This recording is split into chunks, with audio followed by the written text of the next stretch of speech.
Dodging negativity. আপনি যখন কোনো কিছু শুরু করবেন বা কোনো কিছু করতে নেবেন, তখন অনেক ধরনের নেগেটিভিটি আসবে। মানুষজন আপনাকে নেগেটিভভাবে ইনফ্লুয়েন্স করবে যেন আপনি ওই জিনিসটা না করেন। হ্যাঁ, তো একটা জিনিস মনে রাখবেন, আপনাকে তখনই মানুষ ডিমোটিভেট করবে যখন সে জানে যে আপনাকে ডিমোটিভেট করে থামানো যাবে।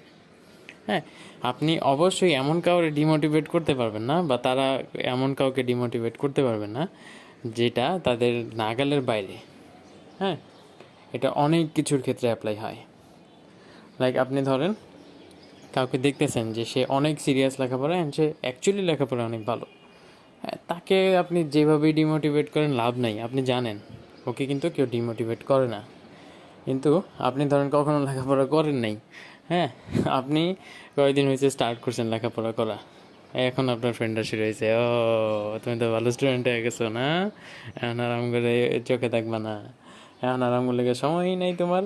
ঠিক আছে, তো এই জিনিসগুলা আপনি বুঝতে পারবেন যে হ্যাঁ, আমি ইজিলি ট্যাকেলেবল, হ্যাঁ ইজিলি রিচ করা যায় আমাকে, এই জন্য ওরা ডিমোটিভেট করার ট্রাই করতেছে, কারণ ওরা জানে ডিমোটিভেট করলেই আমি ডিমোটিভেট হয়ে ওটা ছেড়ে দিব।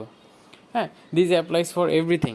আপনি ধরেন হিজাব শুরু করছেন, হ্যাঁ আপনি ধরেন নামাজ পড়া শুরু করছেন, আপনার ফ্রেন্ডরা আপনারে, ও হুজুর হয়ে গেছে না, ও আচ্ছা বিয়া করতে যাবা না, এই মানে এই জিনিসগুলা সব ক্ষেত্রে কিন্তু হইতেছে, আমরা হয়তো ইগনোর করতেছি বা খেয়াল করতেছি বা অত বেশি গুরুত্ব দিতেছি না বা পাত্তা দিতেছি না, তাই না? এগুলো কিন্তু অলওয়েজ হইতেছে। আর যখন ওরা বুঝতে পারে যে একটা মানুষ খুবই সিরিয়াস নামাজের ব্যাপারে, খুবই সিরিয়াস এই জিনিসগুলো মেনটেন করার ব্যাপারে, তাকে কিন্তু আর কি ডিমোটিভেট করে না, তাই না? তো ওইটাই, আপনার যখন কোনো কিছু করবেন তখন এমনভাবে অ্যাপ্রোচ নিয়ে করবেন, এমন একটা ভাব নিয়ে করবেন, হ্যাঁ এমন অ্যাটিটিউড নিয়ে করবেন, যখন ওরা টের পাবে যে না, আপনাকে ডিমোটিভেট করে লাভ নাই, আপনি এই ডিসিশনে ডিটারমাইন্ড, অ্যান্ড আপনার ডিসিশন চেঞ্জ হইতেছে না তাদের ডিমোটিভেশনের কারণে। হ্যাঁ, this applies for many other things, মানে লাইফের প্রায় সব কিছুতেই এটা অ্যাপ্লাই হয়।